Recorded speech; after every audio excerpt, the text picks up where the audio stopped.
The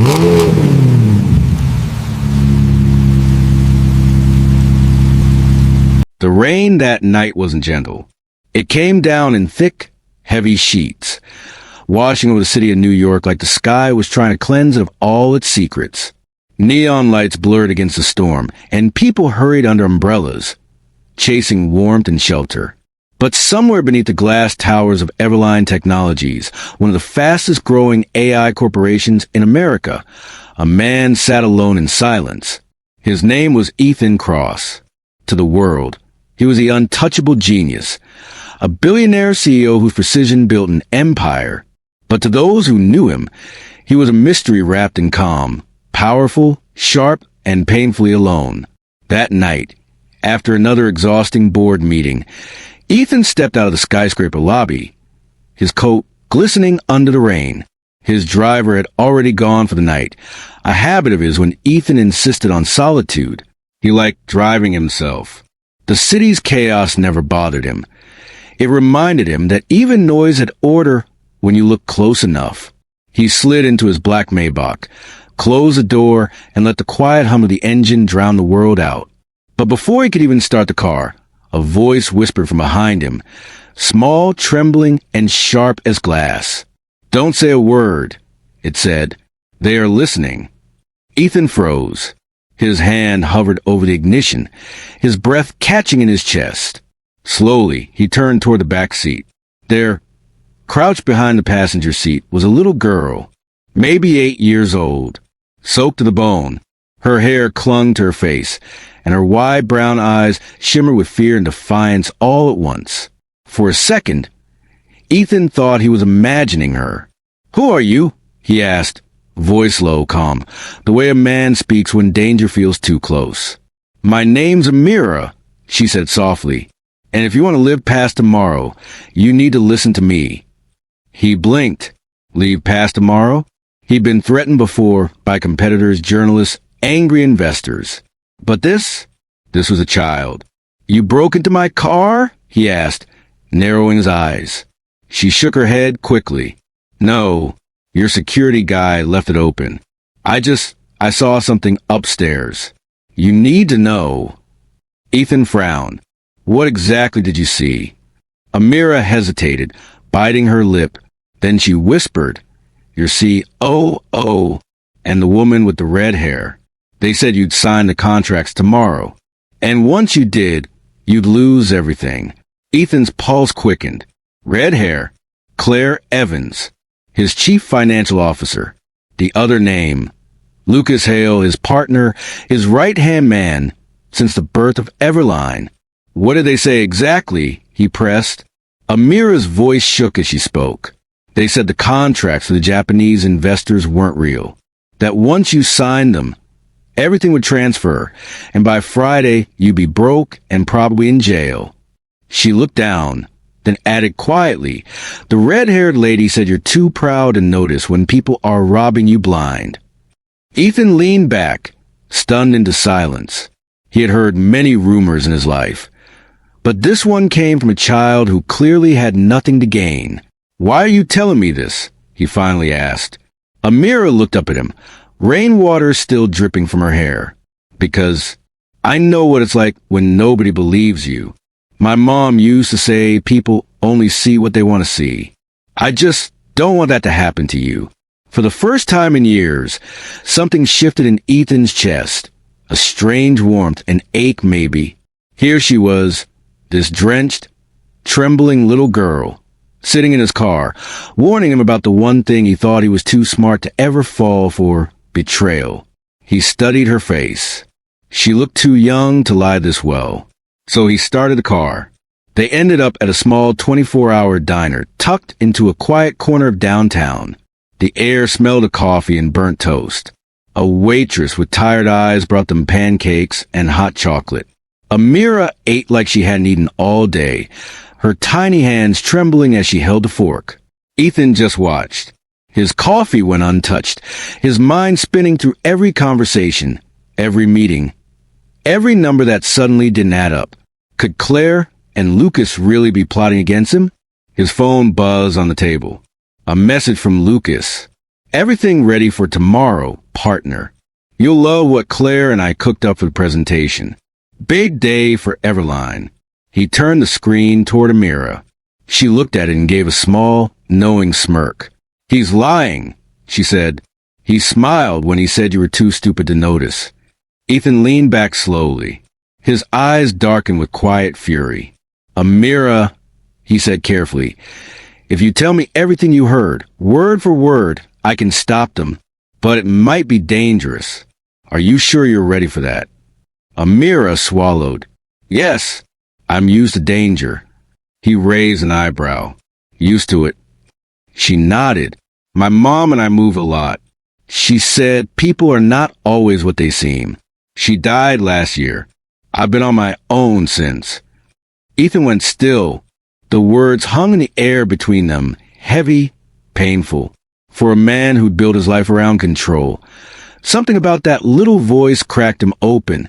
He reached across the table and slid his untouched plate toward her. Eat some more, he said softly. You'll need your strength. By dawn, Ethan knew what he had to do. He called an old friend, Detective Caleb Rios, a cybercrime investigator he'd once helped out a legal mess years ago. Caleb owed him a favor. When Caleb arrived at Ethan's penthouse, he took one look at Amira and frowned. So this is a little whistleblower? Ethan nodded. She heard them planning something. If she's right, Lucas and Claire have been bleeding this company dry for months. Caleb cracked his knuckles and sat down at the computer. Let's find out. For hours, the sound of typing filled the room. Amira sat cross-legged on the couch, watching the rain slide down the giant glass windows. Finally, Caleb stopped. His expression had changed. He looked at Ethan, eyes wide. Wait, don't go anywhere. What happens next will blow your mind. If you've been glued till now, hit that like, tap subscribe, and share this with someone who loves a wild twist. Because trust me, the twist that's coming, you won't see it coming. All right, let's dive back in. Holy hell, he muttered. You're being robbed from the inside. Ethan stepped closer. How bad? Offshore accounts, fake invoices, dummy corporations. Over $10 million rerouted in the last 18 months. All through shell companies linked to a Japanese front. Amira's small voice broke the silence. So they were telling the truth about Friday? Caleb nodded grimly. If you sign those papers tomorrow, Ethan, you'll be the one holding the bag. They'll walk away rich, and you'll be the face of an international fraud case. Ethan didn't move for a long moment. Then, slowly, his lips curved into something sharp. Good, he said quietly. Let them think they've already won. Caleb frowned. What are you planning? Ethan turned toward the window, his reflection framed by the city lights. Justice, he said softly. But first, I need a show. Amira tilted her head. A show. He smiled, the first real smile she'd seen on his face. Let's just say tomorrow, we're giving them a presentation they'll never forget. As the rain eased into dawn, Amira curled up on the couch, finally asleep, her small hand clutching a blanket Ethan had given her. He watched her for a while, his expression softening. There was something familiar about her, the quiet strength, the sadness behind her eyes. He couldn't explain it, but somehow she felt like a piece of a past he didn't know he'd lost.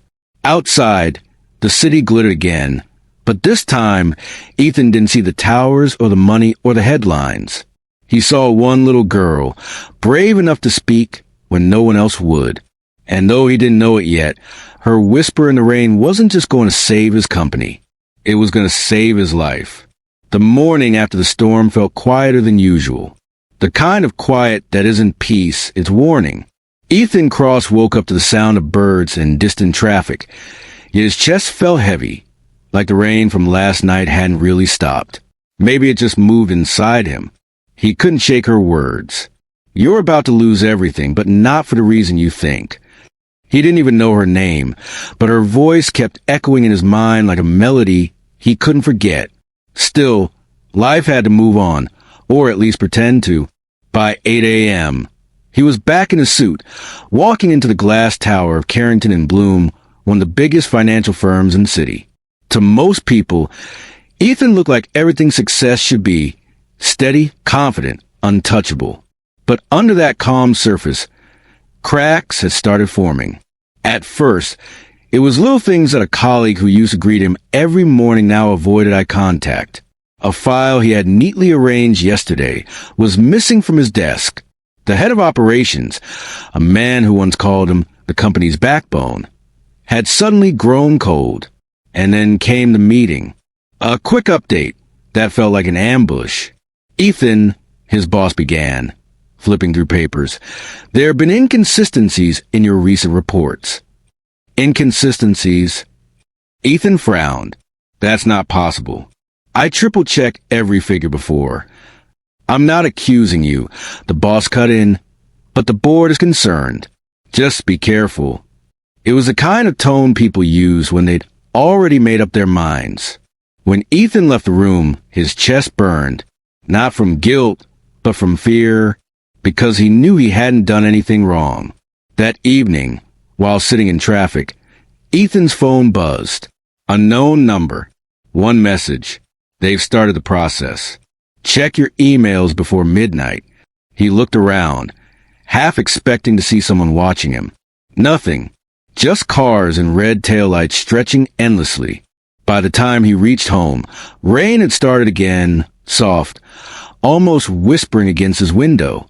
He opened his laptop. Hundreds of emails flooded his inbox. And there it was, a forwarded thread with his name plastered on it. Falsified numbers. Fake transactions. Documents he never signed. Someone was framing him.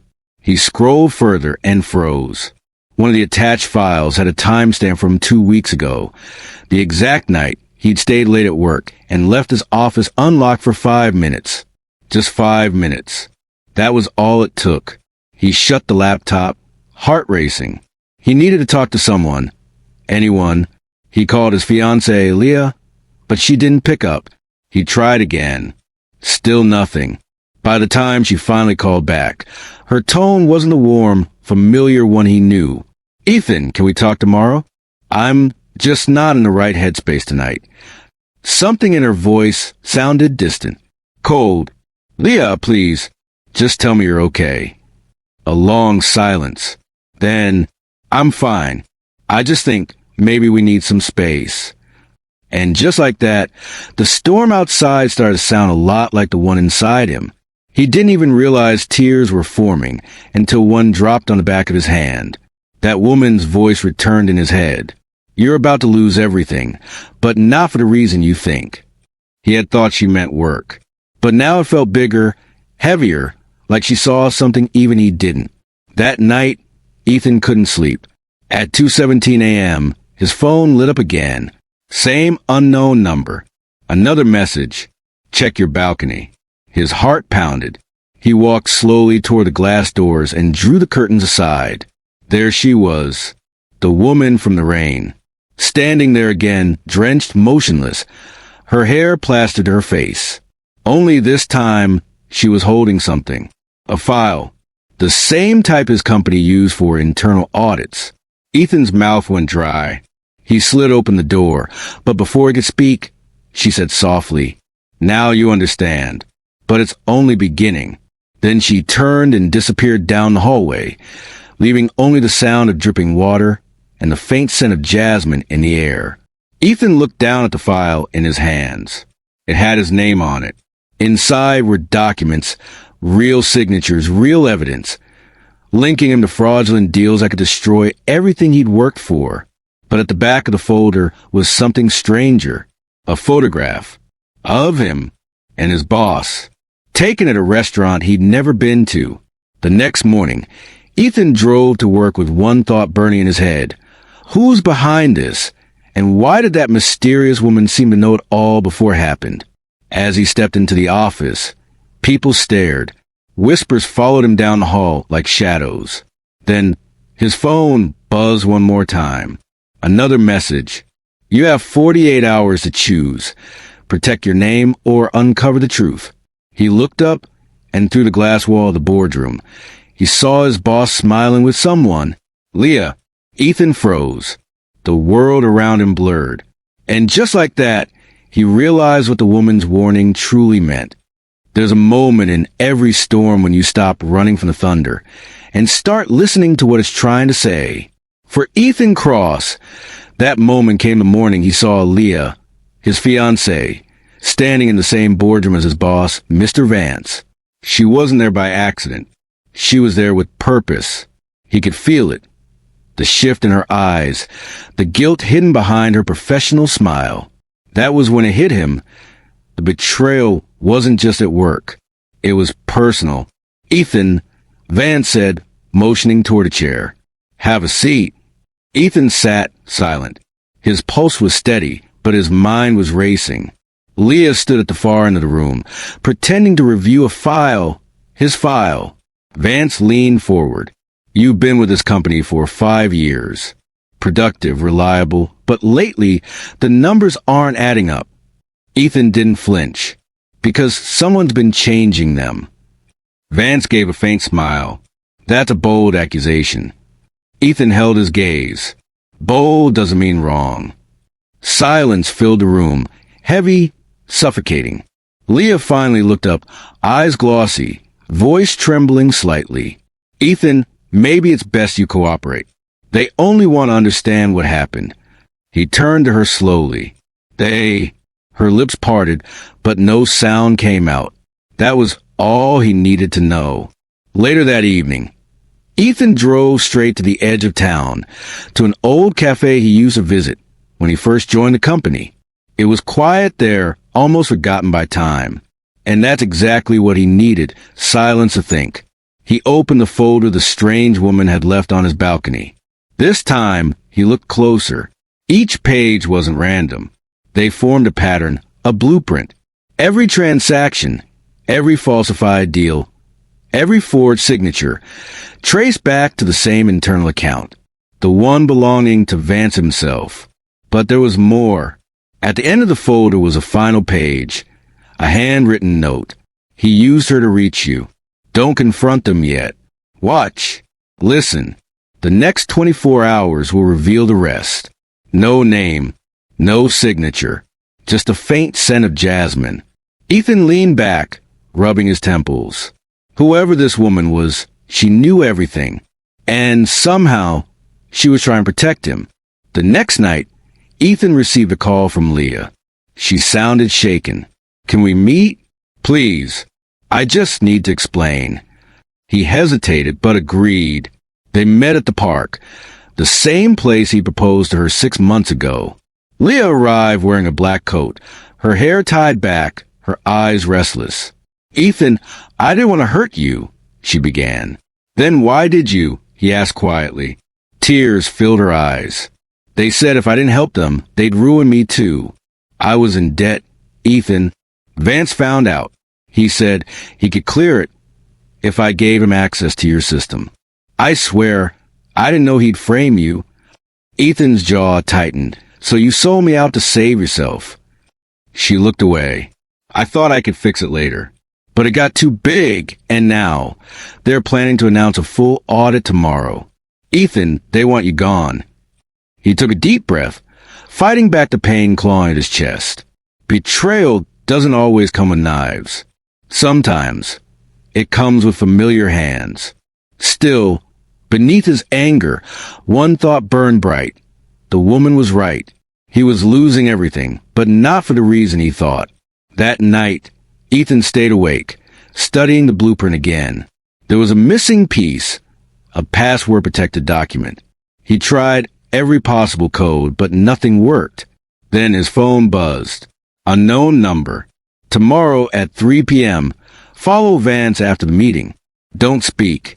Don't be seen. He stared at the message for a long time before typing one word back. Who are you? There was no reply. The next day, the board meeting unfolded like theater. Vance painted himself as the savior of the company, claiming Ethan had compromised sensitive client funds. Leah sat silently beside him, eyes swollen but lips sealed.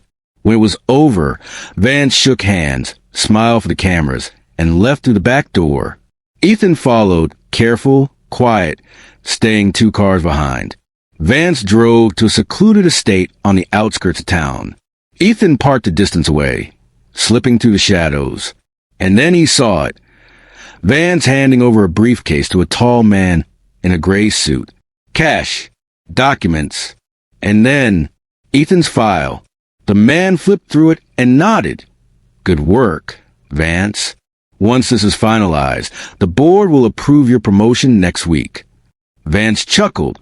Pleasure doing business. The boy never saw it coming. That was all Ethan needed. He recorded everything, every word, every face. But as he stepped back, his foot hit something, a loose metal pipe. It clanged against the wall. Both men turned sharply. Who's there? Ethan ran. He didn't stop until he reached his car, heart pounding, breath ragged. And then another message came through. You did well. Now, it's time to turn the blueprint against them. That night, for the first time in weeks, Ethan felt something different. Not peace, but purpose. The fear was gone. The confusion had turned into clarity. If they wanted war, he was finally ready to fight back. With truth. He stared at the file, the recordings and the blueprint. All the pieces were aligning. But still one question haunted him. Who was the woman? And why did she seem to know every move before it happened? As he looked out his window, the rain started again, gentle, familiar. And there, across the street under a flickering streetlight, he saw her again. This time, she wasn't running. She was waiting. Their eyes met through the rain. And for a brief second, Ethan knew the story wasn't about his downfall anymore. It was about something far bigger. They say truth doesn't hide forever. It just waits for the right storm. And that night, the storm returned. Ethan stood by the window of his penthouse, rain streaking the glass, eyes fixed on the woman across the street.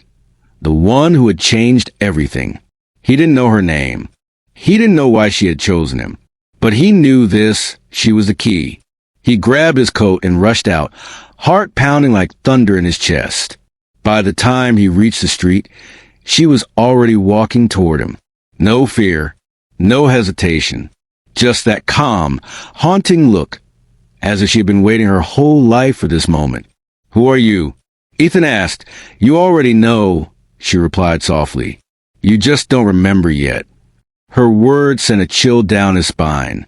What are you talking about? She smiled faintly, her eyes reflecting the city lights.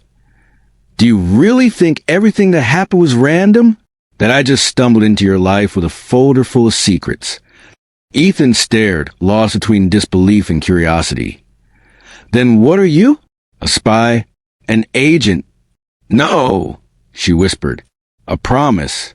They sat inside a quiet chapel on 32nd Street. The kind of place people only visit when they're searching for peace or answers.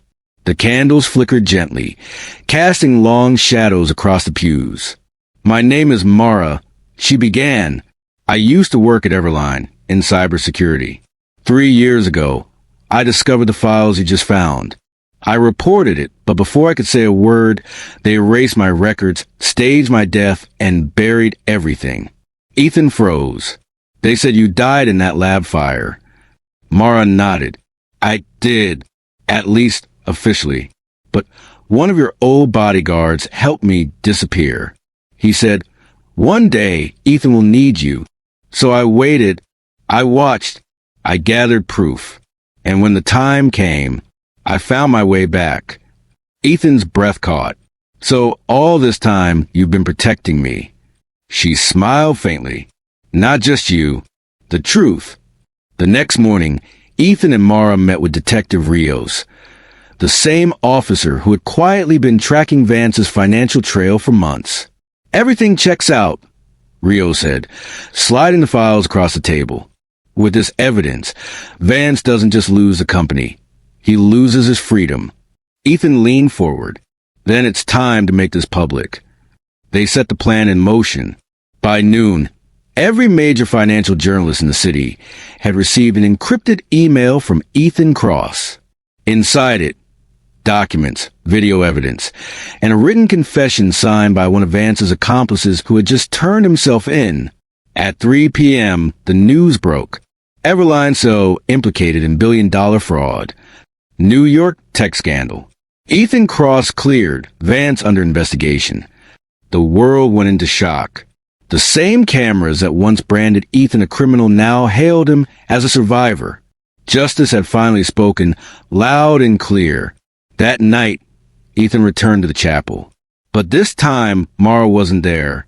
Only a folded note sat on the front pew. He picked it up carefully, recognizing her handwriting. The message reads, "You don't need me anymore. My part of the story is done. Don't look for me, just live again. You once told your sister that truth has a sound. You were right. You heard it in the rain." Ethan sat there in silence, the note trembling in his hand. For the first time in years, he felt peace, not from victory, but from understanding. He realized something profound. The woman in the shadows was never sent to destroy his life. She was sent to rebuild it. 6 months later, Everline was reborn. The company shifted from corporate greed to humanitarian tech. Innovations that help people, not just profits. And at its heart was a new foundation, the Cross Initiative, dedicated to funding education for children from broken homes. One of its first scholarships went to a girl named Amira, the daughter of one of Everline's former janitors, who had once told Ethan, "All a child needs is a chance to be seen." When Amira gave her first speech at the foundation gala, her words left the entire room silent. "People think heroes are those who wear suits and lead companies," she said. "But sometimes heroes are the ones who listen when the world tells them to be quiet," she said. Ethan stood at the back of the hall, watching her with quiet pride. He thought of Mara, the rain, the whispers, the risk she took, and smiled. Maybe some people are storms, and others are the calm that follows. Either way, they both leave the world changed. A year later, Ethan received a sealed package with no return address. Inside, it was a flash drive and a jasmine flower pressed between the pages of an old notebook. He plugged in the drive. A video began to play. Mara, sitting under soft light, smiling that same quiet smile. "If you're watching this, Ethan, then you found peace. You once asked who I really was. The truth is, I worked with your sister, Amina. She believed you'd change the world, but not through power, through mercy. When she passed, she made me promise that if darkness ever came for you, I'd stand in its way. So I did. And now you can too." The screen went black. Ethan exhaled, his eyes glistening. He looked out at the skyline. Rain began to fall again, just as it had that first night. And with a small smile, he whispered to the wind, "Thank you, Mara." The audience rose in applause as Amira finished her speech at the next gala. Ethan watched from the crowd, peace etched across his face. Lucas and Vance had taken millions. But fate had given him something far greater. Truth, family, and redemption. Because sometimes the people who appear out of nowhere aren't accidents. They're the universe's way of returning what betrayal tried to steal. And as the rain fell softly outside, Ethan realized some storms don't come to destroy. They come to clear the path for light. If you enjoyed this story, don't just leave quietly. Like, share and subscribe so you don't miss the next one. Trust me, it only gets better from here.